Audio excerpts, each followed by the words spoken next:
All right, today is Tuesday, April 21st, 2020, and I want to update this car documentation build here. Today, me and my friend, Rocket Man, we put about 5 hours in. We put all the stainless on the car, minus the lower windshield, because I don't have the clips yet. But this is the first time that I did this on a 61. So it was a little learning experience, but we pulled it off without any real major damage to the car. So the process for this, there's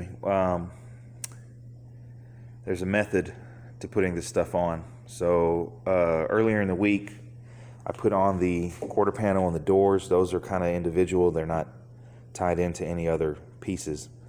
I got new rubber window sweeps on the inside. I ran all this stuff across my buffer, so it shined up pretty good. So the first piece we did was the driver's side back window, and then the passenger side back window, which has a buckle right there, similar to 64 or any other year. and then the lower, as you can see, the lower overlaps the side. So it was driver's side upper, passenger side upper, driver's side lower, passenger side lower, because it also has a clip. And then it was roof rail starting at the back. I'm going to get it kind of tight here, pop that on, and then front roof rail. The front roof rail overlaps the big piece, or drip rail, I'm sorry. And then roof rail, you put the back piece on first, the middle piece overlaps that, the front piece overlaps the middle piece, and all that is just screwed into the roof rail. This piece right here overlaps the door, but like I said, the door and the quarters are separate to what we did today. And then, of course, the windshield, the center piece goes first, and then these side pieces overlap it, so it kind of finishes it off. And then, of course, the lower windshield, which I don't have the clips. I have the trim. I don't have the clips, though. So that was today's project. Really, this was one of my biggest concerns about putting this car together, was I didn't know how the stainless goes on or what clips to get. So here in this area, it calls for a different size clip. Typical of the windshield clips that you see online, they sell them like in packs of 10. That's what we used all around the side, all around the back, and all around the front and side of the windshield. However, in this area right here, it's a bigger valley, and it calls for a bigger clip. Well, they don't make those clips, and they're impossible to find. So basically, we just cut a typical windshield molding clip and screwed it in. And you can gauge wherever you want to put it, just put it in line with the rest, and we screwed it in and fixed that problem real easy and cheap. As far as this side, was the same process. Like I say, the roof rail is a really funky piece, and I was really concerned about, or drip rail, I keep saying roof rail, about how that was going to go on, but actually that turned out to be the easiest piece to put on.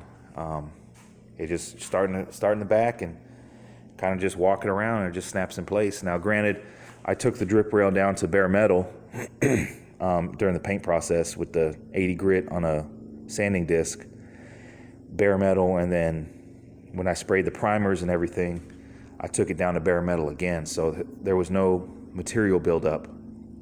And then on the actual drip rail trim itself, I cleaned it all out with lacquer thinner and a wire brush and everything, and so it was just bare stainless on hardly any paint on the drip rail, and that helped to go back on significantly.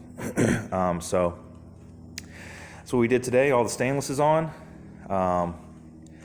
We worked on the windows. I've been working on stuff over here.